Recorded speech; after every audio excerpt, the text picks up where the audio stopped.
Hello दोस्तों, आज हम राजा विक्रमादित्य और प्रेत आत्मा की कहानी को आपके सामने लेकर आए हैं। यह कहानी राजा विक्रमादित्य की वीरता और अडिग साहस का अद्भुत उदाहरण है, लेकिन इस बार उनका सामना एक ऐसी अज्ञात शक्ति से हुआ जो रहस्यमयी और अत्यंत खतरनाक थी।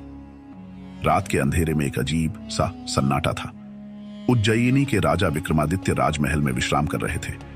अचानक उनके महल में एक भयभीत सैनिक दौड़ता हुआ आया और राजा को बताया, महाराज, पड़ोसी राज्य में एक भयावह आत्मा ने कहर बरपा रखा है। हर रात लोग गायब हो रहे हैं और अगली सुबह उनकी लाशें मिलती हैं। प्रजा डरी हुई है और पड़ोसी राज्य के राजा ने आपसे सहायता की विनती की है।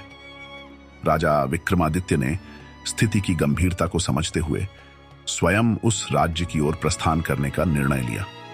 रात का समय था और अंधेरे में कोई आवाज तक नहीं थी। रास्ते में विक्रमादित्य एक निर्जन गांव से गुजरे, जहां हर घर के दरवाजे बंद थे और कोई भी बाहर नहीं दिख रहा था। यह गांव अत्यंत डरावना और सुनसान था। राजा ने देखा कि हर घर के बाहर राख से बने हुए अजीबो गरीब निशान बने हुए थे। विक्रमादित्य ने अपने रक्षकों से कहा, यह जगह अवश्य ही किसी रहस्य को छुपाए हुए है। उन्होंने ध्यानपूर्वक निशानों का निरीक्षण किया और समझ गए कि ये निशान किसी तांत्रिक क्रिया का हिस्सा है। राजा ने साहसपूर्वक गांव के अंदर जाने का निश्चय किया। गांव के अंत में एक विशाल जर्जर हवेली थी। जैसे ही राजा उस हवेली के निकट पहुंचे, अचानक वहां का माहौल और भी अजीबोगरीब हो गया। हवेली की खिड़कियां अपने आप खुलने बंद होने लगी और ठंडी हवा के साथ एक अजीब सी फुसफुसाहट सुनाई देने लगी। तभी एक वृद्धा राजा के पास आई और चेतावनी दी, हे राजन, इस हवेली के अंदर मत जाइए। यहां पर एक प्राचीन आत्मा का वास है। वह आत्मा बेहद शक्तिशाली है और उसने आज तक किसी को जीवित नहीं छोड़ा। लेकिन राजा विक्रमादित्य किसी भी रहस्य और खतरे से पीछे हटने वाले नहीं थे। उन्होंने वृद्धा को आश्वस्त किया और हवेली के अंदर कदम रख दिया। हवेली के अंदर हर ओर अंधेरा था। राजा ने अपनी तलवार निकाली और सतर्क होकर आगे बढ़े। अचानक उनके सामने एक परछाई प्रकट हुई। यह कोई साधारण परछाई नहीं थी। यह एक अजीब और डरावना आकार था, जो मानो किसी इंसानी चेहरे को विकृत कर डरावनी शक्ल में बदल चुका था। वह आवाज में बोली, हे राजा विक्रमादित्य, तुम यहां क्यों आए हो? क्या तुम्हें मृत्यु का भय नहीं है?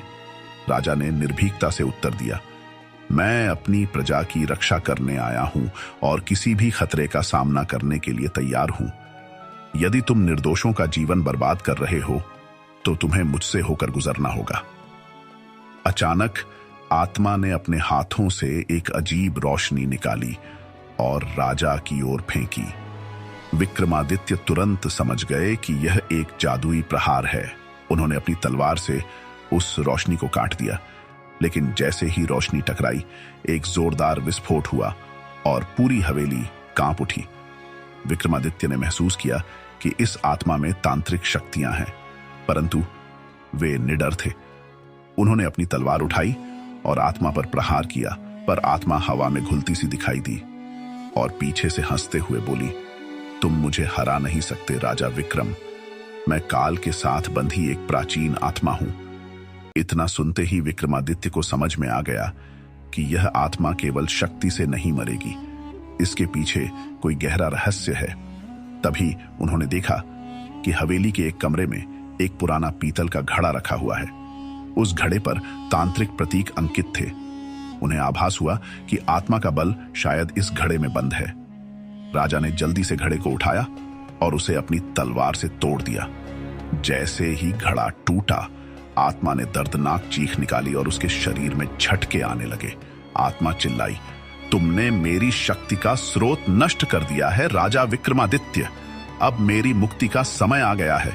इतना कहते ही आत्मा धुएं में बदलकर हवेली से बाहर निकल गई और देखते ही देखते हवा में विलीन हो गई। आत्मा का अंत होते ही हवेली में फैला सन्नाटा गायब हो गया और चारों ओर रोशनी फैल गई।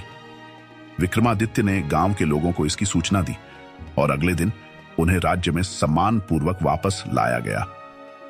राजा विक्रमादित्य की इस बहादुरी की कहानी सुनकर हर कोई उनके साहस और वीरता का गुणगान करने लगा।